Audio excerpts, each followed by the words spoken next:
Les blogs, sites participatifs et réseaux sociaux ont fait émerger le citoyen dans le paysage de l'information et de l'influence, si bien qu'il a dépassé le simple statut de spectateur pour devenir un acteur à part entière de la guerre économique. Et comme dans toutes les guerres, il n'y a ni bon ni méchant, c'est ce que va nous expliquer mon invité. Bonjour Christian Arbulot. Bonjour. Alors vous êtes directeur de l'école de guerre économique et directeur associé du cabinet de conseil Spin Partners.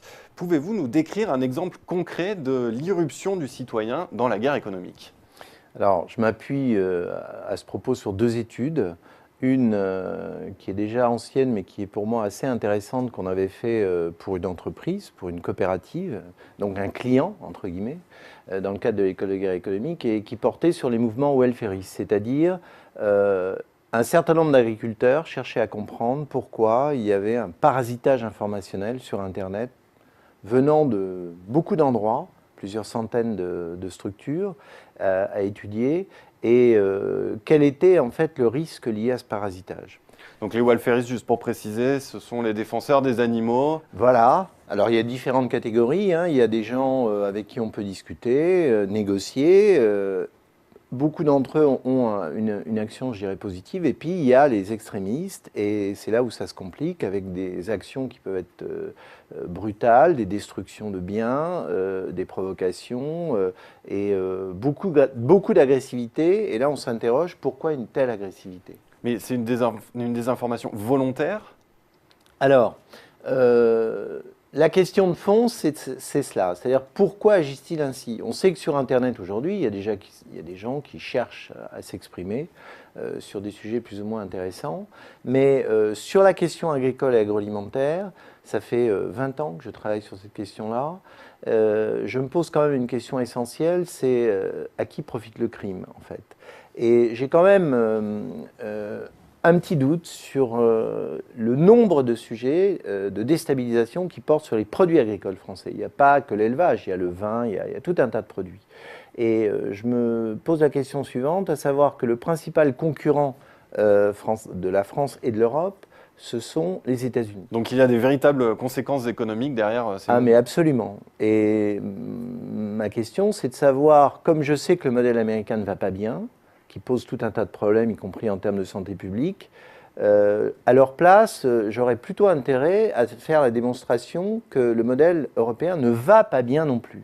Et la piste sur laquelle nous travaillons aujourd'hui, c'est d'essayer de comprendre si oui ou non, sur une partie de ce parasitage, je n'ai pas dit sa totalité, y a-t-il ou non une manipulation derrière ça? Mais alors, qu'est-ce qu'ils recherchent tous ces mouvements welfaristes? Parce qu'on imagine qu'ils ne sont pas tous à la solde des États-Unis. Non, non, non. Il y en a une partie d'entre eux qui cherchent tout simplement, et à très juste titre, à améliorer par exemple les conditions d'élevage de la volaille qui parfois est élevée dans des conditions catastrophiques. Et ça entraîne des choses positives. Et ça amène d'ailleurs les agriculteurs à se configurer à de nouvelles normes, à modifier leur système. Mais il y en a d'autres qui cherchent tout simplement à exister par l'information, à parasiter pour parasiter. Et là, on est sur un autre versant qui est plus gênant et plus inquiétant pour ces mêmes agriculteurs. Quelles sont leurs grandes techniques de parasitage de l'information, pour reprendre votre expression? C'est la provocation. C'est la technique principale dans la provocation par le biais des réseaux sociaux, c'est de prendre une cible, s'y tenir et ne plus la lâcher jusqu'à ce qu'elle craque psychologiquement, en fait. Alors ça peut être une cible, j'allais dire presque individuelle, c'est-à-dire une zone de production, voire une firme plutôt qu'une autre. Et puis ça peut être un thème récurrent qui crée des campagnes qu'on voit réapparaître systématiquement. Ils se servent des nouveaux médias comme un levier aussi pour mobiliser? Absolument, je vous ai dit, dans cette étude, on est parti de 300 ou 400 points d'émission d'information au niveau du web monde, et on a sérié sur quelques dizaines pour voir quelles étaient justement les caractéristiques et comment étudier ce problème. Vous avez cité l'exemple des welfaristes et les conséquences sur le secteur agricole. Est-ce que vous pouvez nous donner un autre exemple d'un autre secteur qui est la cible de ces parasitages informationnels aussi? On travaille beaucoup sur tout ce qui est question énergie-environnement ou agroalimentaire, parce que sur l'agroalimentaire, on a vu qu'il y a beaucoup d'agitation sur, par exemple, le problème du lait. Faut-il ou non faire boire du lait avec les conséquences sur le lait maternel, l'enfance, etc. Il y a des débats assez épineux là-dessus.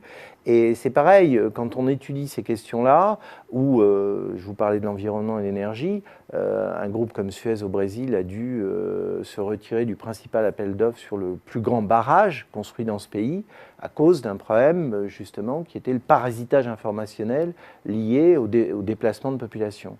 Suez pouvait tout à fait expliquer qu'il donnait du travail à des paysans pauvres, il leur créait une infrastructure vie collective, dispensaires, écoles, etc. Donc il y avait un plus en fait, mais que dire quand on déplace des Indiens d'Amazonie? Eh bien ça, ces logiques-là sont très délicates à gérer pour les entreprises, voire ingérables en termes d'image. À quelle échelle se produisent ces attaques? C'est quelque chose qui reste encore marginal ou qui se généralise, qui devient de plus en plus fréquent? Alors, c'est plus fréquent. 2, il y a une montée en puissance des acteurs.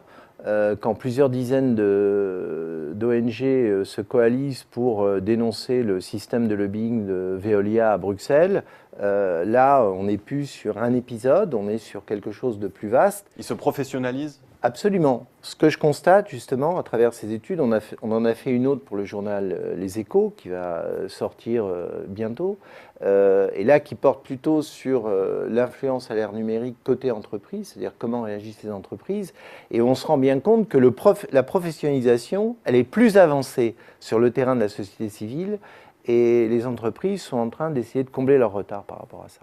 Dernière question, Christian Arbulot. À quoi ressembleront les guerres de l'information dans le futur? Est-ce que le citoyen et ses mouvements citoyens prendront encore plus d'ampleur?